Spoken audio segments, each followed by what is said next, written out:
తెలంగాణలో ఉన్న ఆంధ్ర మూలాలు ఉన్న వాళ్ళ కోసం కాంగ్రెస్ ప్రభుత్వం అంటే మీ పార్టీ ఏమైనా ప్రణాళిక ఉందా? వీళ్ళకి రాజకీయంగా ఏమైనా ప్రాధాన్యత ఇచ్చే అవకాశాలు కానీ ఇలాంటివి?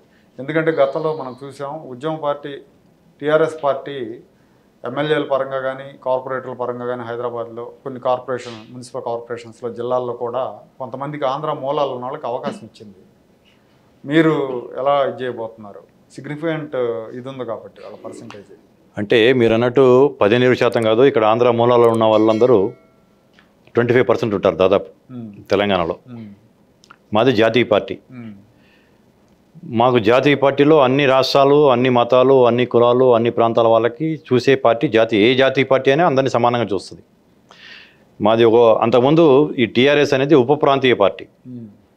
రాష్ట్ర విభజన జరగకముందు సబ్ రీజనల్ పార్టీ, రాష్ట్ర విభజన అయినాక రీజనల్ పార్టీ.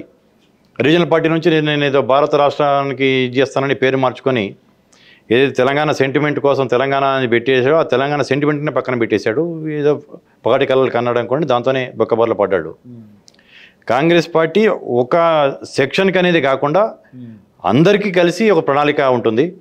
స్పెసిఫిక్గా ఈ సెక్షన్కి ఇట్లా చూడాలి, ఇన్ని సీట్లు ఇవ్వాలనేది కాకుండా సంఖ్యాపరంగా ఎవరు ఎంత సంఖ్యతో ఉంటారో వాళ్ళకి సముచిత స్థానాలు ఉంటాయి. రేపు నెక్స్ట్ జరగబోయే జిహెచ్ఎంసీ ఎలక్షన్స్లో ఈ ఆంధ్ర మూలాల నుండి ఇక్కడ ఉండి రాజకీయంగా ఆసక్తి ఉన్న వాళ్ళకి మెజారిటీ సీట్లు ఇవ్వడం జరుగుతుంది. నేను కూడా డిమాండ్ చేయడం కూడా జరిగింది అంతకుముందు మీడియా ప్రారంభంగా కూడా. కనీసం 50% సీట్స్ ఇక్కడ ఉన్న ఆంధ్ర మూలాలు ఉన్న వాళ్ళకి, సెటిలర్ అనే పదం నేను వాడకూడదు కూడా, ఆంధ్ర మూలాలు ఉండి ఇక్కడ నివసిస్తున్న వాళ్ళకి 50% సీట్లు ఇవ్వాలని కూడా నేను డిమాండ్ చేయడం జరిగింది. ఎవరైతే ఆసక్తిగా ఉండి ముందుకు వస్తారో డెఫినెట్లీ వాళ్ళకి జిహెచ్ఎంసీ ఎలక్షన్స్లో కావచ్చు, నెక్స్ట్ కార్పొరేషన్ చైర్మన్స్లో కావచ్చు, వాళ్ళందరికీ సముచిత ప్రాధాన్యం బీఆర్ఎస్ పార్టీ కంటే కూడా ఎక్కువ ప్రాధాన్యం ఉంటుందని చెప్పేసి నేను చెప్పగలను. లోక్సభ ఎన్నికల్లో పోటీ చేసే ఆలోచన ఉందండి?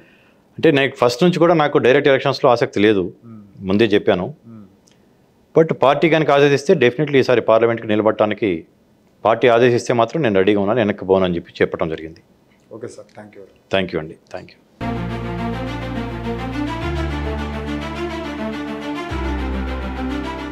Like, share and subscribe to Rajaniti channel.